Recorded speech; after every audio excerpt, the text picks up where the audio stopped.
So hello everybody, and let's go to our daily wrap-up. So today we're gonna talk about snow and energy security.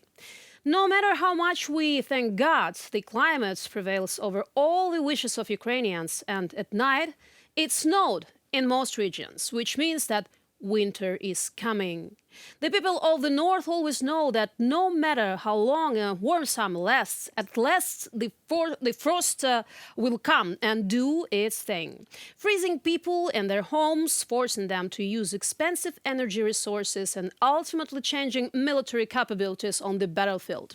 And if we don't know for sure how prepared our army is, let's hope that our defenders will be warm. Moreover, since the beginning of summer, we understood that the winter would be cold, and even then we started collecting money for winter clothes, portable heaters, firewood, generators, and other needs for our military. However, after massive rocket attacks on energy infrastructure facilities, the issue of heating homes becomes painful for every Ukrainian. Those who are more prudent and have the opportunity have prepared spare variants, for example, country houses with wood heating. Most of these houses were built by our parents and grandparents, and they were built 50 years ago or even more. It is good that Ukrainians have knowledge about energy efficiency and heat preservation in winter. However, there are people who do not have the opportunity to move to warmer housing. The Russians could have already destroyed it or simply captured the territories where our ancestors lived. And what should such people do? For example, addresses for more than 500 places for heating have already been determined in Kiev. And this is for a city where at least 3 million people lived before the war. Elementary school math shows that there will be about 6,000 people in one place.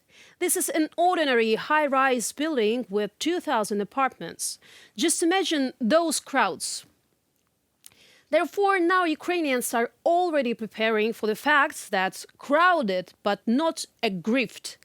The main thing is not with Russia. And you know what makes me personally happy right now? Russian impatience. After all, if the first strikes were not in October, but now, even our energy workers would have more problems with recovery. And so they already have more than a month intensive training. And people realize that they should prepare more carefully for winter. And those who do not have such an opportunity had time to make a rational and balanced decision, not a quick one. Some Ukrainians know how important it is to put everything in a small suitcase when you leave your home. By the way, snow is a beautiful symbol of the new year, and as long as people around the world celebrate Christmas, Hanukkah, and the arrival of 2023.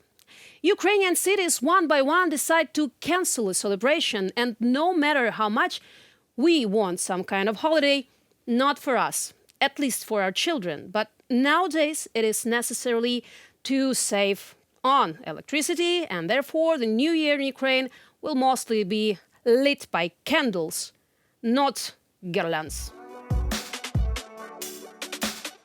Let's go to the other part of this story. Let's talk about strikes on the gas industry and nuclear power plants. Morning. For Ukrainians began as usual with air alarms. And you know, we already believe in our air defense system so much that often people simply do not respond to warnings. Although, at the same time in Kiev, immediately after the alarms, people begin to gather at the underground metro stations. However, what interests me personally, every time an air alert sounds, where exactly did the Russians aim their missiles and drones? That's what's interesting for the people. After all, since February, they have used many different tactics.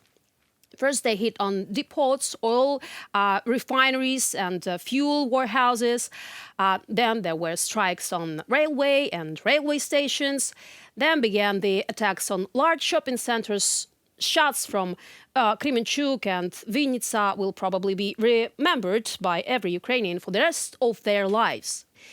Since October, the Russians began to attack power plants. and distribution points and tried and are still trying with all their might to break our energy system. They do have some success with this. According to official information from the office of the Ukrainian president, about 40% of our system has been damaged. And already today, the Prime Minister of Ukraine, Denis Shmyhal, said that the Russians are aiming at gas production companies, and that made it even a little easier.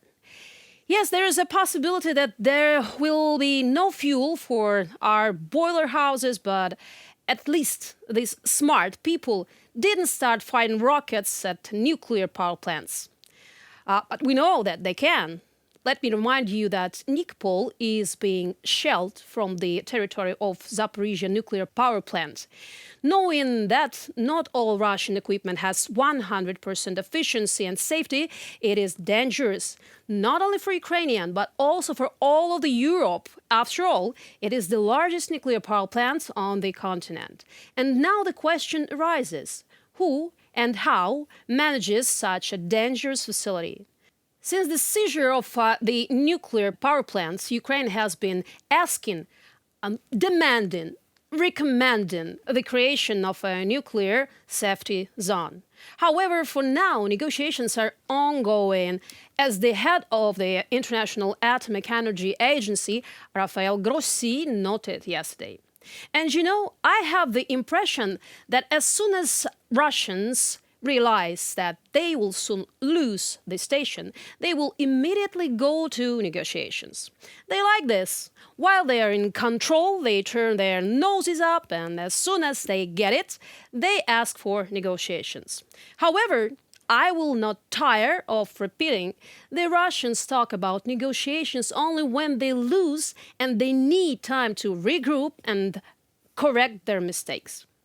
And we have no doubt that the Ukrainians can win back their entire territory. We have examples of Kiev region, Chernihiv region, Sumy region, Kharkiv region, Kherson region.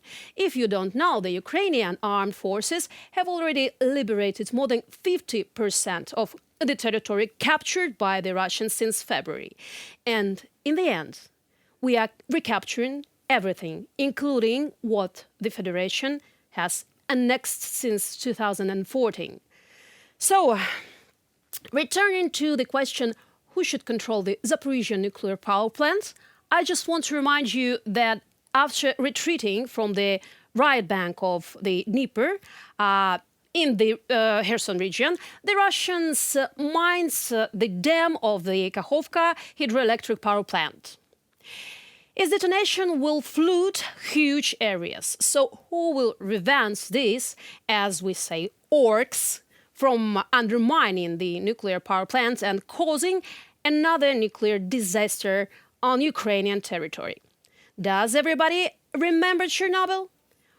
What's more, nuclear power plants closer to Europe are already under attack. Khmelnytsky and Rivnensky stopped their power units due to shelling on Tuesday. Currently, we're confident in the employees of these stations and the work of our defense fighters, but we are not confident in the humanity of our enemies. And therefore, all possible danger must be minimized. So how are we going to do this? Let's get to another point of today's top news, results of Ramstein 7. And it was about aid to Ukraine that was discussed yesterday at the 7th meeting of the Ramstein Security Group. U.S. Defense Minister Lloyd Austin spoke about the results of the meeting. In particular, Sweden announced an aid package worth about $287 million, which among other things will include air defense equipment. Spain has promised to send two additional Hawk systems and missiles to Ukraine. Canada. Canada has announced an additional $376 million in the military aid to Ukraine, which will go towards military and telecommunication equipment, surveillance equipment, fuel and medical equipment as well. Greece announced the transfer of batches about 255 millimeter shells.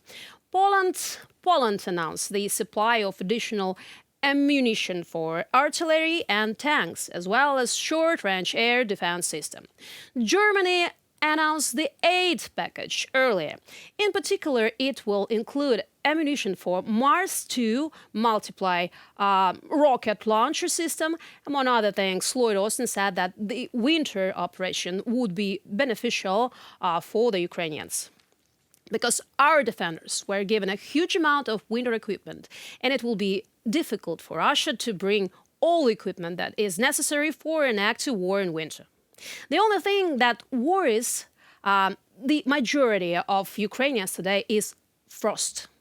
After all, the north of Ukraine is a swamp, and as long as it's warm, heavy machinery can only pass there on roads. But in winter, it will be much easier to drive on frozen ground.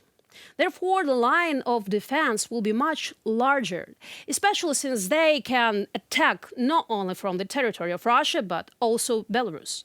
The Kremlin believes that it will be able to stop the supply of weapons and equipment from the West. Naive. We have already seen how the Russians and Belarusians gathered troops, but on February 23rd, the Minister of Defense of Belarus assured that this Ukrainian colleague that there would be no attack from their territory. Now we know how to trust their official word. Therefore, we hope that our intelligence will be able to prevent these strikes. Moreover, according to some military experts, the Russians took troops from Kherson to increase their group for a new strike from the north. Of course, we know that they left because the Ukrainians beat them, but we should not reject such a theory either. In any case, the winter will be difficult for Ukrainians, both in terms of new possible strikes and in terms of frost and heat in our buildings. But we have already talked about this with you. Stay with us. Thank you.